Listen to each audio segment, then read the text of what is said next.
हमारे मंत्री जी यहाँ बैठे हैं, 2 मंत्री बैठे हैं। शायद ये मंत्री जी इसी उम्र में, दूसरे सदन में मैं इसी उम्र में इस विभाग का मंत्री था, शायद इन्हीं का उम्र था, मैं इसी उम्र में था और 22-23 साल पहले था। Then I was also 36. But it's a privilege. No, it's a he studied in R.K. Puram. He has an electrical engineering background from United States of America. He is an MBA from Long Island, from New York. And और उसके बाद इन्होंने नौकरी भी किया Singapore में। और उसके बाद और उससे बड़ी बात सौगतदा ये है कि इनके पिताजी के साथ उसी मंत्रिमंडल में जब वो अटल बिहारी वाजपेयी जी के सरकार में मंत्री थे तो मुझे भी काम करना, तो मेरे लिए गर्व है कि आज उनके पुत्र के साथ येरा नायडू जो इस सदन में मंत्री रहे, उनके पुत्र के साथ मुझे यहाँ काम करने का मौका मिला। And we are proud of him. He is amazing. His understanding about civil aviation is fantastic. I do not know whether he did it before or he understands it, but I've heard him talking on civil aviation for last month or so. He's amazing. He understands the contents, and I think this is what Indian aviation, and I'm thanks to the Prime Minister who has given an opportunity to such a person to look after this ministry. And of course, I have another young man here next to me. He's from Pune. He has been a former Sudhakar Mahal.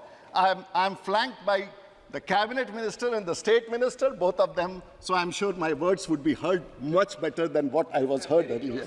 And we are close to it. So it's fantastic to be here talking to 2 brightest people about civil aviation. And fortunately, when I talk about civil aviation, of course, it was a great feat. And his chief minister, who is now the chief minister in 2001, was also the chief minister of Andhra Pradesh. And say again? He is Muralidhar Mahal, a state minister for civil aviation. And it's a privilege for me. I'm sure we all appreciate that what has been done. अब एक छोटा सा अनुरोध है साहब, मैं नहीं जानता हूँ ये अब क्योंकि कैबिनेट से अप्रूव होकर के विधेयक आया है, इसका एक शब्द अब हिंदी का शब्द है महोदया, ये 1934 का एक्ट है जब अंग्रेजों ने बनाया था, हम लोगों ने इसका हिंदीकरण भी किया है। कई बार विभाग अंग्रेजी शब्द में ही हिंदी पढ़ता है, तो कई बार अंग्रेजी पढ़ने में ही हिंदी शब्द निकल जाता है। अब आप देखें इस एक्ट का नाम दिया गया भारतीय वायुयान विधेयक। It has been converted from English to straight to Hindi. वायुयान तो एक जहाज होता है, वायुयान पूरा एविएशन नहीं होता। और आपके विभाग का नाम क्या है? सिविल एविएशन, नागरिक विमानन। तो मेरा अनुरोध होगा, अब शायद संभव है कि नहीं, लेकिन बाकी अमेंडमेंट लाके इसे कहना चाहिए था भारतीय विमानन विधेयक, बिकॉज इट इज एविएशन। विमानन शब्द का मतलब होता है एविएशन, वायुयान का मतलब होता है एयरक्राफ्ट। तो अब it is too late, I do not know, it has to be taken, but if it can be done, if your government agrees, it will go a long way. This is a typographical error. Our government will, I think it's an error. It's an error of understanding. वायुयान जहाज होता है और विमानन civil aviation होता है, तो possibly this error could have been corrected. But I thought I will just point it out because I understand that your understanding of the subject is fantastic.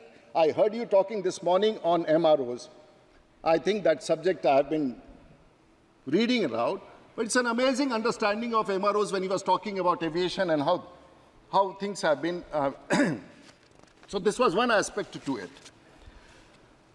अभी जो अमेंडमेंट्स आए हैं इसमें 3 चीज़ हैं। एक तो माननीय मंत्री जी ने पढ़ा, 4 प्रमुख चीज़ हैं और इसको मैं सदन को इसलिए महत्व देखना होगा। और देश के प्रधानमंत्री और माननीय हमारी सरकार किस प्रकार से दूरगामी नीतियाँ बनाती है, शायद इसका इम्पैक्ट हम बहुत ज़्यादा नहीं समझ पाए, लेकिन you just have to understand why. The section 2 has said the realigning the definition of aircraft with ICAO. It's very important that there were a lot of gaps in which what we talked about in aviation and what the ICAO defines aviation has to be. So that realignment has been done. Something has been brought about the Arbitration Act 1940 to be replaced by Arbitration Act 1966. Now there are 3 important things which everyone in this house would completely understand when I'm talking about it. There were 3 aspects, and I'll just point out each aspect in a small way. And सबसे पहले आज इस देश में लगभग 700 विमान हैं और 700 विमान मोटे तौर से उसमें से 80% विमान वो हैं जो खरीदे हुए नहीं हैं। ये सभी लीज्ड एयरक्राफ्ट है। जो भी आप विमान में उड़ रहे हैं, एयर इंडिया और इंडियन एयरलाइंस के समय हम लोगों ने विमान खरीदा, लेकिन आज जितनी कंपनियां हैं इन लोगों ने विमान खरीदा नहीं है। और इसीलिए भारत का कानून लीजिंग का अगर सही नहीं होगा तो ऐसी कंपनियों को भारत में, क्योंकि विमानों की संख्या, बनाए जाने वाले विमानों की संख्या पूरी दुनिया में बहुत कम होते जा रहा है, उसका भी कारण मैं बताऊंगा। और क्योंकि हम लोगों ने इंसॉल्वेंसी और बैंक्रप्सी एक्ट भारत में लाया था 2016 में, और जो लीजिंग कंपनी है, जो केप टाउन कन्वेंशन, जिसके तहत आप किसी देश को अगर सामान देते हैं, किसी देश में अगर विमान देते हैं, इंजन देते हैं, तो उसे अगर बंद होने की स्थिति में वापस लाना चाहते हैं तो आपका कानून अलग है। ये दोनों कानूनों में कॉन्फ्लिक्ट था। गो एयरवेज के 57 विमान बंद हो गए, अब वो NCLT में चले गए। दुनिया का कानून अलग था कन्वेंशन के हिसाब से, और भारत का कानून अलग था।